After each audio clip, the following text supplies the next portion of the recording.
2007 Ford SportTrac. I'm just going to show you briefly how to remove the hub and what you'll need to remove the hub assembly with the bearing. Tools you'll need pretty simple. You just need a breaker bar, ideally a semi-long wrench, and then a regular ass wrench that comes in like your wrench set. A 3/8 drive, probably a hammer if you would, maybe a 15mm wrench, 8mm wrench, 32mm socket, 12mm socket, 17mm, 18mm, 19mm, 15mm, 3/16 T30 Torx, and a 1/4 inch thingamabob extension. Yeah. Before you even remove your caliper and your brakes and all that stuff, just I already have everything dismantled right now, but I'm just showing it so you can understand. In my small kit here, I have my small 1/4 inch adapter. Because these are slotted brakes, it works very well. You put your adapter right in here into one of the slots, like so. And then when you have like that, because I mean, for myself, I'm doing it by myself. If you have somebody to help you, then it'll be easier to be able to press the brakes. But because you don't have anyone to press the brakes, you can just do it this way. And you put your socket on, and because you have this jammed in here, when you go to crank to undo your nut here, your hub can't, like your wheel can't rotate. If you have somebody else with you, you can just have them press the brakes, and you can obviously do that. This is the best way of doing it by yourself that I've found. Once you crack that loose and get it like pretty loose like this, I just have mine pulled off. Then you'll have one bolt right back here. It is a 19mm, I believe. You'll have one right down here. 19mm. Once you pull those off, get yourself a bungee cord, attach it around here a little bit tight up here, so that when you pull this off, you don't just drop it and it's not dangling by its like so it's not having tension. It's just the point where it's almost got tension on this, so that's fine. Then yeah, so you'll have these bolts out. Those guys come out, this guy comes off. Then you'll have your I believe this is the ABS sensor. It's just an 8mm. Pull that off. So this guy comes loose. And then you pull your rotor off. And then all that's left, I mean, you can see it's pretty bad. You'll have a, what is it, a T25, I believe it is? T30. You'll have a T30 Torx socket to remove the sensor. And then right back here, you will have 3 15mm socket bolts, that is.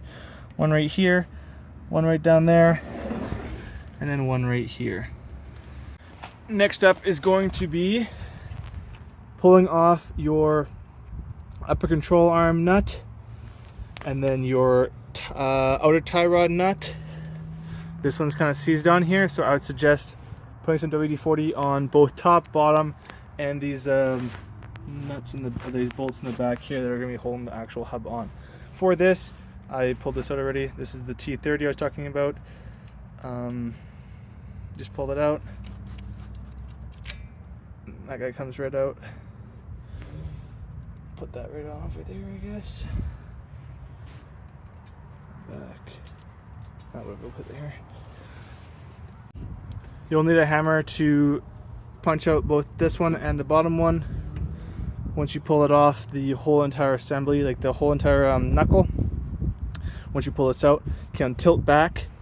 That'll allow us to be able to pull the CV axle out. And then once we pull it out, we want to make sure we don't, because the chances of this being seized in here are probably pretty high depending on how old your vehicle is. I mean, this is 2007. Who knows if this is the original or if it's been replaced or not. But in case, before you pull this out and yank the whole entire knuckle back, it has a chance of pulling it out of its actual like joint in there, because it's got like 2 U-joints inside the thing. So you'll just put your bolt back on, or your nut, sorry, back on, and you'll hit it a couple times. You can see mine's already loose. Just do that a few times, just so that when you pull the pressure off, it doesn't rip the whole entire boot right out, and then you have to replace yourself a CV axle instead. or just have to try and push the two back together if you didn't break them already. Okay, so now you got the top out, the bottom out. You can just lean your whole knuckle back like so. Make sure your CV axle goes that way. So this is just kind of hard to film and also pull it, but I'll just kind of push inward, shake it a little bit, pull your axle. You're basically just trying to pull your whole axle out like so we can access these bolts. I did try and skip this, having to pull this out and use the 15 mil wrench. It worked for these two, but this one right back here, I was starting to strip it because there's this ridge here, so you can't have access like these ones. Because of how close it is here, you can't go that way and you can't go that way.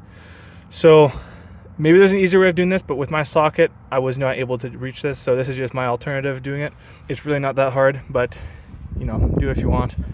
But yeah, you just kind of pull this out. You'll kind of pull the whole axle out if you can. Or actually, you don't have to pull the whole axle out, but I'm going to. One second, let me just put the phone down. Yeah. There you go. So you just kind of pull the whole axle out. We'll just kind of leave it up here. And then, yeah, so you'll have your 3 bolts there. And you can see that this is, you can hear it kind of. It's got some clunking to it. So I'm just gonna pull these bolts off. All right, so all 3 bolts are out. Chances are, once you get to this stage, it's gonna need some persuasion getting out of here. Unfortunately, it has been in here for, I don't know. As I said, I don't know if this is the original or if this has been replaced since. So you better expect it to be damn welded in there. So use your hammer, use some WD-40 or like rust off, whatever you call it, and just gonna kind of, you know, actually that came out pretty damn easy. So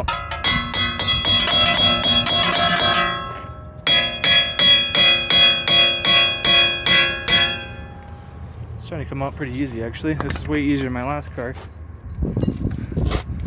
But you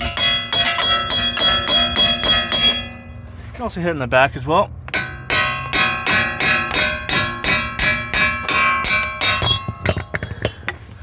There you go. There she be. And she has definitely got some play. Not the worst play, but you can see that the it's starting to leak the grease out the back, and it's also a little crispy.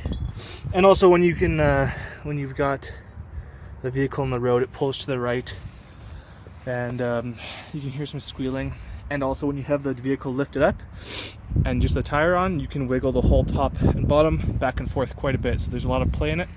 So that's the old one. I'll show you the new one. All right, well, that's the old and that's the new, if you can tell.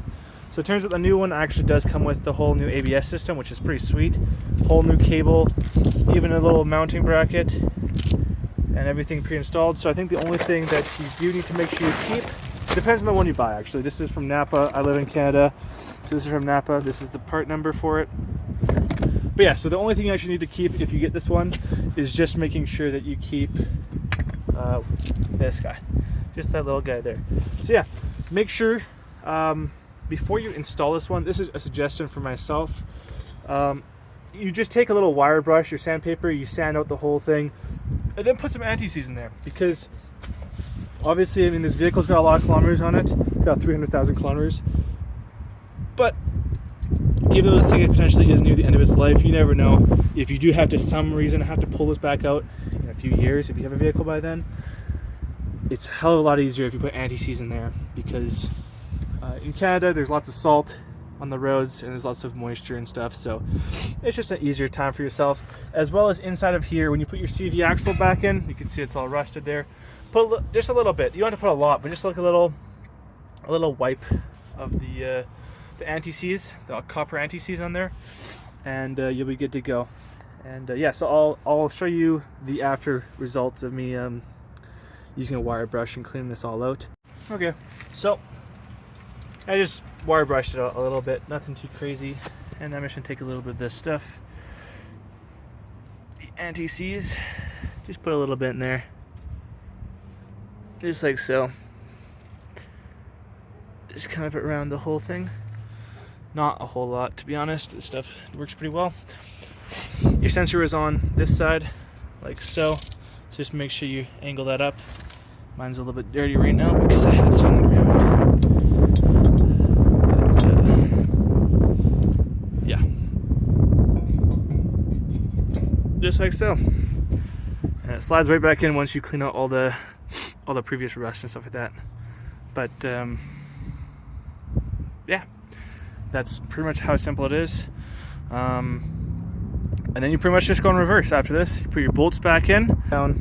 This one is 184 foot-pounds, it says. So do the same trick as before I said. You just take your thingy, put it in there, like so. Take your torque wrench, set to 184 foot-pounds, crank it down, and then you're good. Then you're golden. And yeah, if you do end up having to do this, like if you are going to replace this whole wire that comes with it, I would suggest it just because the sensors do go. I don't know how often they do go, but I mean, this one's pretty greasy and doesn't look horrible, but I mean, if they're going to give me a free part, might as well take it. It was pretty annoying to replace in the engine bay just because it's up here and it's just down here. Like, it wasn't the worst thing ever, but there's just not a whole lot of access here. You kind of have to reach through here a little bit. I just got big arms as well, but it's right down here. It's that guy right there, the connector. Kind of just fishes through there. Let's see if you can see it. Yeah, you can see the new one right down there. That guy kind of just fishes down all the way up through there. Up through there. It was just annoying to just unclip because it's got one of those safety clips on it and then reclip it. It's not the worst thing ever, but it can be kind of frustrating if you're not the most patient person at times. Another thing I do want to point out with this ball joint here, every single vehicle I've ever worked on, it has been very annoying to deal with. So even on brand new ball joints, I don't know if I'm just doing it wrong or whatnot, but when you remove this this nut here, you pull the whole assembly out. Normally this one is kind of pressed in here, so you have to hammer up, like you put your nut all the way down to the end here, you hammer up, you hammer on this so that it pushes out. When you go to put this back in, every time I've done it on every vehicle, you go to put this nut back on, you start screwing it, and this whole entire thing spins the ball joint, like the whole entire ball joint in there, not this casing, just the inside of the ball joint starts spinning. Very, very annoying. So what I did in my case is I took some clamps, like some I don't know what they're called, not vice grips, but like just some like wood clamps. Just clamp these two together because this is pressured. This whole entire assembly, the control arm is pressured to go up, so you kind of press them down so they get pulled together. And then I had to I put a little bit of WD-40 on this thread, and I had bent a little bit of the what's it called? There's like that plastic thread that goes in there. I had to Dremel a little bit of it out because I bent it and I was catching on, so I had to Dremel some of that out. And then you kind of just have to crank it as much as you can and try and avoid this from spinning. Every single vehicle, whether it's been an old ball joint or a new ball joint, I've always had this issue where the whole thing spins and the nut doesn't want to go on unless you have pressure on it. This one did the same thing, except this one has no pressure on it, so I was able to just hammer this down into its socket, and I was able to tighten it down, and it had no problem. So, yeah, enough ranting from me, but that's kind of how you do it. It's pretty damn simple. Make sure you jack up your cars, put them on a safe jack point. Good disclaimer at the very end of the video, obviously. Yeah, that's kind of how you do it, and enjoy.